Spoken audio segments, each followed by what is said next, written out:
Hai sobat semua, ketemu lagi dengan saya di channel Fun Fisik Fisika Asik. Channel yang membahas materi dan soal fisika SMA terupdate. Kali ini saya akan membahas latihan soal PAS 1 bagian yang pertama. Kita saksikan videonya.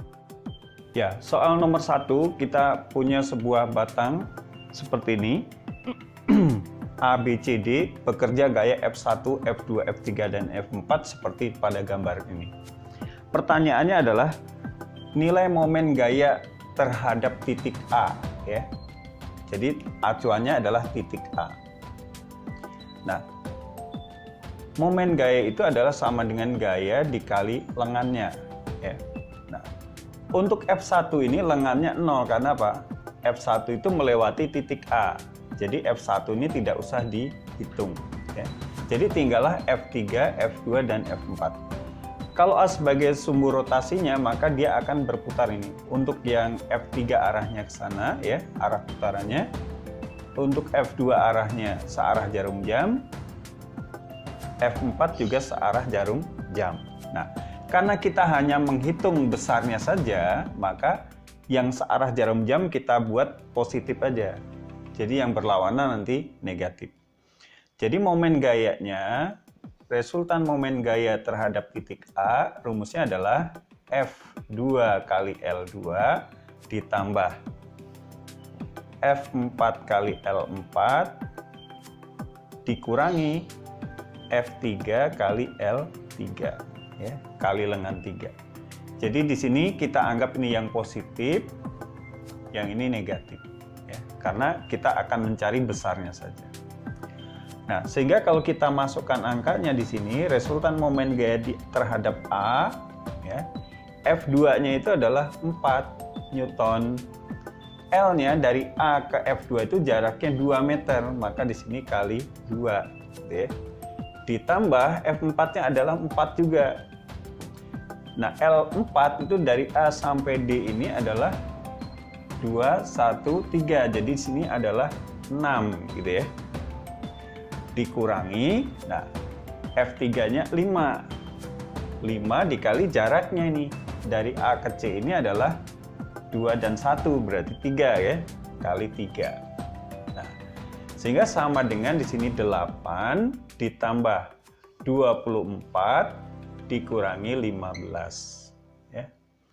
8 tambah 24 adalah sama dengan 32 dikurangi 15. Ya. Nah, sama dengan ini adalah 17, satuan momen gaya adalah Newton meter. Nah, kalau kita lihat ini adalah jawaban B. Ya, soal nomor 2 kita punya batang AB yang masanya 2 kg. Kemudian ketika diputar di titik A, jadi kalau sumbu rotasinya di A, momen inersianya 8 kg meter kuadrat. Nah, sekarang kalau diputar di sumbu melewati O, di mana AO dan OB ini adalah sama panjang, berarti ini di pusat masanya. Berapa momen inersianya sekarang, ya? Jadi I di O berapa? Nah, kita masih ingat kalau I di A itu adalah sama dengan 1/3 M L kuadrat, gitu ya.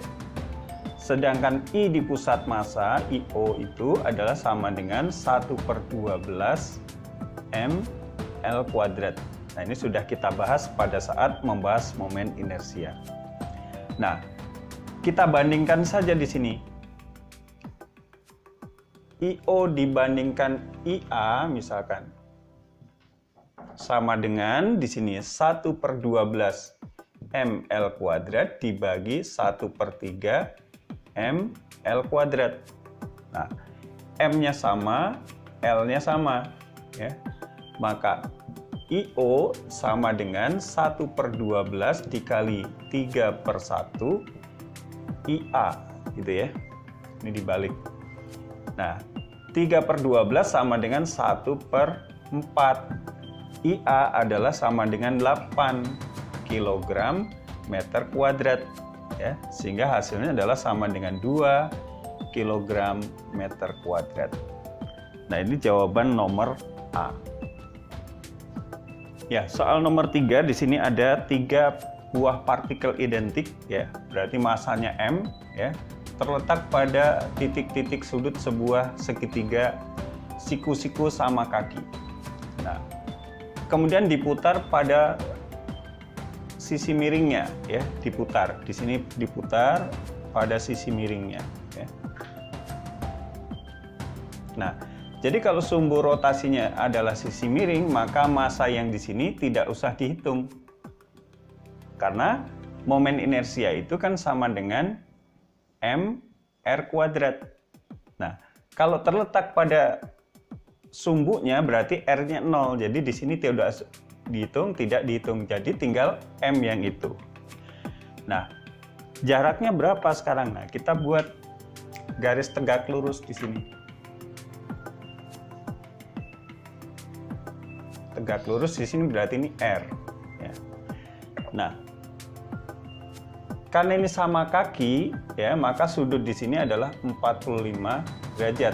Nah, maka R ini sama dengan apa? R di situ adalah sama dengan A kosinus 45 derajat karena mengapit sudut itu, ya. Kosinus 45 itu adalah setengah akar 2A.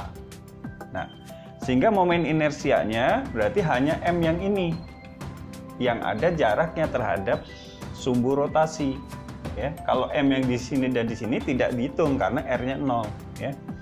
Jadi di sini sama dengan M, R-nya ini setengah akar 2A, jangan lupa ini adalah kuadrat, ya.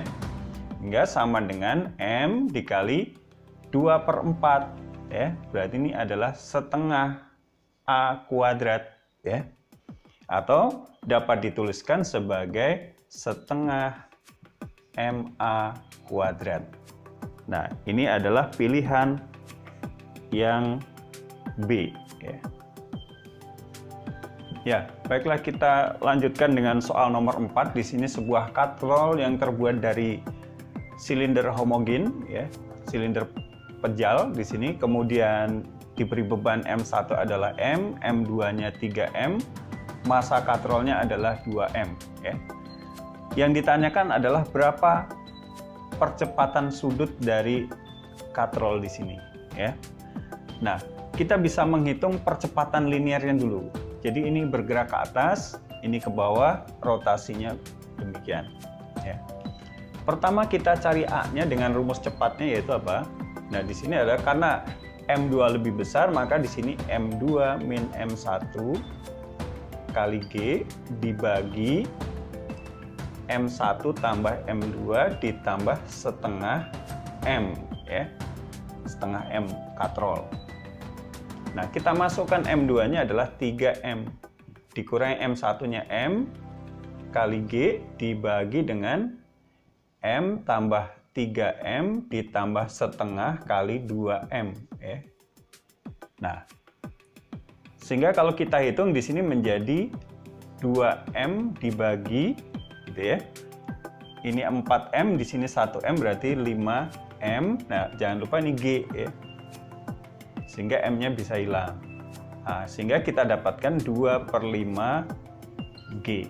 Nah, ini adalah percepatan linearnya. Nah, sekarang percepatan sudut alfa itu apa rumusnya? Alfa itu adalah A per R. Nah, diameternya D, maka R-nya itu sama dengan D per 2. Ya. Maka di sini alfanya sama dengan A-nya.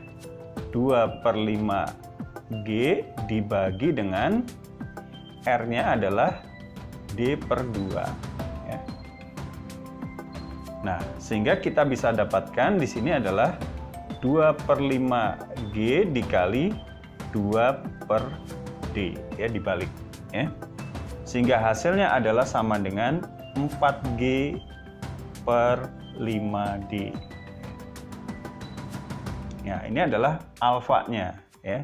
4G per 5D. Nah, itu adalah jawaban C, ya. Ya, soal nomor 5 kita lihat di sini ada sebuah benda M1 3 kg dihubungkan dengan katrol yang momen inersianya 0,5 kg meter persegi, dihubungkan benda M2 2 kg.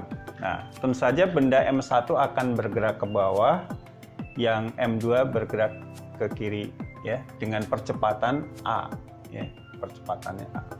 Nah, berapa besarnya A ini? Nah, kita bisa menghitung A-nya itu dengan menggunakan rumus M1 kali G ya. Jadi hanya M1 kali G ya. Tidak ada M2 kali G karena di sini licin ya. Nah, berarti hanya M1 kali G berat di sini ya. Dibagi berapa? Nah, dibagi dengan M1 ditambah M2 ditambah setengah massa katrol ya. Nah, katrol itu adalah momen inersianya itu adalah setengah mr kuadrat. Jadi setengah m itu bisa diganti dengan I per r kuadrat. Jadi di sini boleh kita ganti dengan I per r kuadrat. Karena yang kita punya adalah I-nya ya. Jadi jangan pakai setengah m. Jadi pakai I per r kuadrat. Sama aja nih ya dari sini. Nah, kemudian kita hitung di sini masukkan M1-nya adalah sama dengan 3 kg kali 10 gitu ya. Dibagi M1-nya adalah 3 ditambah M2-nya 2 ditambah I-nya adalah 0,5 dibagi, nah R-nya 0,2 kuadrat ya. Nah, sama dengan di sini adalah 30 dibagi, nah 0,5 dibagi 0,2 kuadrat ya. 0,5 dibagi 0,04 ya, gitu ya. Jadi sini 5 ditambah di sini 0,5 bagi 0,04 itu adalah 12,5 kan. Nah, maka kita masukkan sini 12,5 tambah 2 tambah 3. Jadi ini 17,5 gitu ya. Nah, jadi percepatan linearnya 30 dibagi 17,5. Nah, kalau kita hitung kira-kira itu adalah 1,7 satuannya meter per sekon kuadrat. Ya, berikutnya soal nomor 6 di sini ada dua bidang miring. Yang pertama adalah bidang miring kasar, yang kedua adalah licin. Kemudian ini sama-sama bola pejal ya. Dilepaskan dari puncak bidang miring, ketinggiannya sama persis ya, kemiringannya sama, lalu di sini kasar, di sini licin. Nah, kalau kasar maka dia akan meluncur ke bawah gitu ya. Dengan kecepatannya itu adalah akar 2GH. Masih ingat ya itu ya, meluncur ke bawah. Kalau ini kasar maka dia tidak bisa meluncur, yang terjadi dia menggelinding ke bawah gitu kan. Menggelinding dengan kecepatan ketika di bawah sama dengan akar sama 2GH, cuma di sini dibagi K ditambah 1 gitu ya. Nah, untuk bola pejal K-nya berapa? Nah, momen inersianya itu kan 2/5 mr kuadrat. Nah, inilah yang namanya K ya. Maka untuk yang menggelinding V1 ini rumusnya menjadi akar 2GH dibagi K-nya itu adalah 2/5 ditambah 1 kita ganti dengan 5/5 gitu ya. Sama dengan akar dari 2GH dibagi dengan 7/5 ya. Ini bisa kita tuliskan dalam bentuk lain menjadi akar 2GH dikali 5/7 ya. Nah, ini adalah V1-nya. Nah, V2-nya adalah dia meluncur langsung ya, akar 2GH. Nah, bagaimana perbandingan V1 dan V2 ya? Nah, kalau kita hitung ini V1 dibandingkan V2, perbandingan itu per ya, sama dengan ya tentu saja sini akar 2GH dikali 5/7 dibagi dengan V2-nya akar 2GH ya. Ini hilang nih ya. Sehingga perbandingan V1 banding V2 itu adalah akar 5/7 ya. Nah, itu jawaban adalah yang E ya. Ya, untuk soal nomor 7, kalau kita lihat di sini ada sebuah bola tipis berongga yang momen inersianya 2/3 mr², masanya m, jari-jarinya r, menggelinding pada bidang mendatar tanpa slip ya. Jadi dia menggelinding murni ya. Jadi di sini gerakannya selain gerak translasi ada gerak rotasi, jadi menggelinding ya. Dari momen inersia ini kita dapatkan ini K-nya itu sama dengan 2/3. Jadi angka 2/3 itu adalah K nanti dalam rumusnya. Nah, energi kinetik total itu adalah sama dengan rumus energi kinetik setengah mv² gitu kan. Tinggal di sini karena menggelinding maka dikali K ditambah 1 gitu ya. Sehingga sama dengan setengah mv², K-nya adalah 2/3 ditambah 1-nya kita ganti dengan 3/3 ya. Sehingga menjadi setengah mv² ini menjadi 5/3 ya. Nah, sehingga di sini menjadi 5/6 ya. 5/6 mv². Nah, ini adalah energi kinetik dari bola menggelinding tersebut. Nah, itu pilihannya adalah pilihan yang E. Ya, baiklah kita lanjutkan dengan soal nomor 8. Di sini kita berhadapan dengan soal kesetimbangan partikel. Ya, ini ada sebuah benda yang beratnya W diikat dengan tali T1 dan T2 membentuk sudut alfa 1, alfa 2, maka di sini juga alfa 1, alfa 2. Di mana sinus alfa 1-nya 5/13, maka kita bisa dapatkan kosinus alfa 1-nya adalah 12/13 ya. Segitiga siku-siku ya. Kemudian sinus alfa 2-nya 4/5, maka kosinus alfa 2-nya adalah 3/5 ya. Nah, kemudian kalau kita uraikan T1 dan T2-nya itu menjadi T1 kosinus alfa 1, T2 kosinus alfa 2. Yang ke atas adalah sinus. Nah, pertanyaannya adalah berapa T2 dikurangi T1 ya. T2 kurangi T1 berapa? Nah, pertama kita gunakan syarat yang pertama, resultan gaya ke arah X sama dengan 0 ya, syarat kesetimbangan ya. Resultan gaya arah sumbu X 0. Nah, ke arah X itu ada T1 kosinus alfa 1, ada T2 kosinus alfa 2. Nah, karena resultannya 0, maka kiri kanan sama besar. Maka di sini T1 kosinus alfa 1 sama dengan T2 kosinus alfa 2. Nah, T1 kali kosinus alfa 1 di sini 12/13. T2 kali kosinus alfa 2 3/5 ya. Nah, di sini masih bisa kita perkecil di sini 12 dengan 3 di sini. Dapat 4 di situ kan? Nah, sehingga di sini sama dengan T1-nya sama dengan, nah ini 13 ke atas nih ya. 13 T2 dibagi 4 kali 5 di sini adalah 20. Nah, ini biarkan dulu di situ. Kemudian kita gunakan syarat yang kedua, resultan gaya ke arah Y sama dengan 0.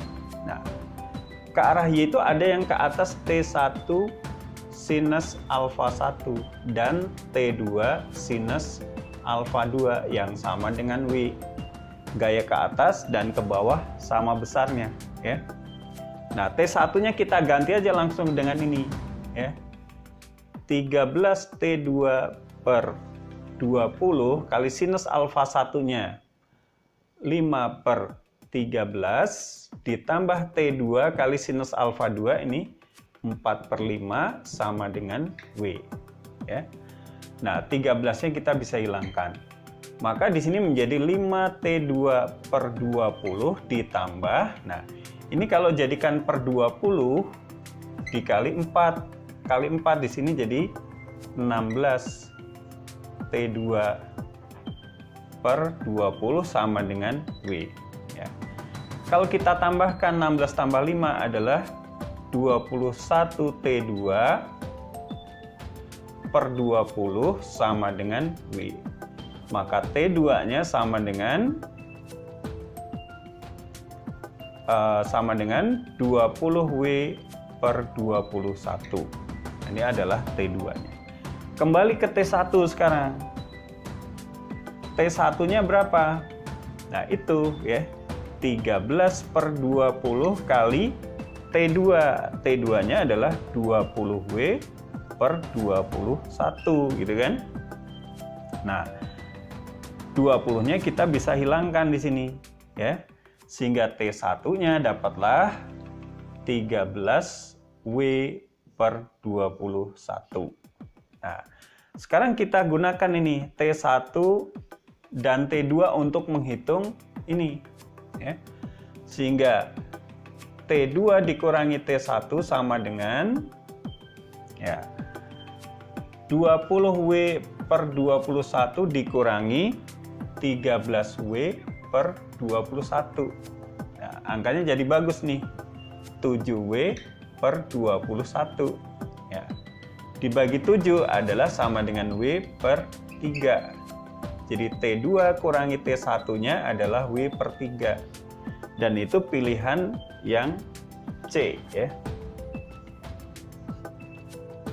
Ya, soal nomor 9 di sini kita punya batang AB yang digantungkan dengan dua tali di A dan di B, ya. Nah, ini adalah kabel sebelah kiri, kabel sebelah kanan. Batang AB ini punya massa 9 kg. Jadi beratnya itu adalah WAB itu 90 Newton dan posisinya itu di tengah-tengah, ya. Karena ini batang homogen. Kemudian ada sebuah beban yang massanya 21 kg atau berarti berat beban itu 210 Newton. Berat itu M kali G, ya. Nah, berapa besarnya tegangan tali pada kabel sebelah kanan T di sini, ya. Nah, sebenarnya kita bisa menggunakan satu rumus saja, yaitu resultan momen gaya di titik A sama dengan 0. Itu aja, ya. Nah, kalau kita lihat di sini dari A untuk T itu arahnya ke sini, ya. Sedangkan untuk yang WAB dan WB itu arah momen gayanya berlawanan, ya. Nah, karena seimbang maka di sini T dikali lengannya, ya, berarti di sini T dikali lengannya itu adalah 1,2 ditambah 0,9 itu adalah 2,1, gitu ya. Sama dengan WAB dikali jaraknya nih. Karena di tengah-tengah 2,1 itu dibagi 2, ya. Berarti sama dengan 1,05 ditambah W beban dikali, nah bebannya itu ada di posisi 1,2 meter. Ini kali 1,2, ya. Kita masukkan angkanya. T dikali 2,1, WAB-nya 90 dikali 1,05 ditambah WB 210 kali 1,2. Nah, kita bagi dengan 2,1. Bagi 2,1, bagi 2,1, bagi 2,1. Ini dapat 1, ini 0,5, di sini 100, ya. Sehingga kalau kita hitung di sini T sama dengan 90 dikali 0,5 itu adalah 45 ditambah 100 kali 1,2 itu adalah 120. Sehingga kalau dijumlahkan maka T-nya itu adalah 165 Newton. Dan itu adalah pilihan B. Ya, untuk soal yang terakhir nomor 10 pada bagian pertama ini saya akan bahas tentang soal titik berat dari benda dua dimensi seperti ini. Nah, kita akan menggunakan dua cara nanti, ya. Cara pertama, cara kedua. Nah, di sini ada sebuah benda yang terdiri dari sebuah persegi panjang dan sebuah segitiga sama kaki seperti ini, ya. Jadi ini kita anggap sebagai benda satu, nanti di sini benda dua. Nah, letak titik berat Z1 ini adalah perpotongan diagonal, ya. Jadi kalau ini 6, ini 3, maka di sini Z1-nya itu 3, ini tengah-tengahnya adalah 1,5. Sedangkan Z2 ini adalah kalau kita lihat di sini 3 dan 6, tengah-tengahnya di sini adalah 4,5, nah di sini tingginya sudah 3 ditambah ini sepertiga tinggi. Nah, tingginya dari 3 ke 6 itu adalah 3. Sepertiga tinggi berarti 1. Nah, jadi ini adalah 3 tambah 1 berarti 4 di situ. Nah, yang ditanyakan adalah letak titik berat benda ini terhadap sumbu X, ya, terhadap sumbu X. Jadi kalau terhadap sumbu X yang ditanyakan adalah Y0-nya berapa, gitu kan? Sebenarnya itu. Nah, Y0 itu rumusnya adalah A1Y1 ditambah A2Y2 dibagi dengan A1 tambah A2. Nah, A1-nya berapa? Ini adalah 6 kali 3. Ya, 6 kali 3 berapa? 18. Y1-nya adalah 1,5, gitu kan, Y1. Ditambah A2-nya. A2-nya ini segitiga. 3 kali 3, 9 per 2. 4,5 dikali Y2-nya adalah 4. Ya. Dibagi dengan 18 ditambah 4,5. Nah, ini dibagi 4,5. Bagi 4,5, bagi 4,5, bagi 4,5, bagi 4,5. Ini dapat 1 di sini 4 gitu kan. Nah, 4 kali 1,5 adalah 6 ditambah 1 kali 4 adalah 4. Dibagi berapa? 4 tambah 1 5 gitu kan. Sehingga di sini menjadi 10/5 sama dengan 2 cm. Jadi letak titik berat benda ini terhadap sumbu X adalah 2 cm atau Y0-nya 2 cm. Nah, soal ini tidak mencari X0-nya. Ya. Nah, cara kedua kita gunakan tabel seperti ini. Benda 1 A-nya, A itu luas, luasnya itu adalah langsung 18 di situ ya kan?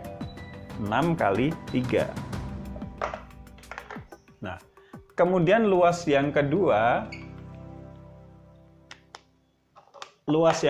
adalah yang tadi ini 18, ini 4,5. Nah, kalau metode tabel ini langsung dibagi di sini. 1 di sini 4.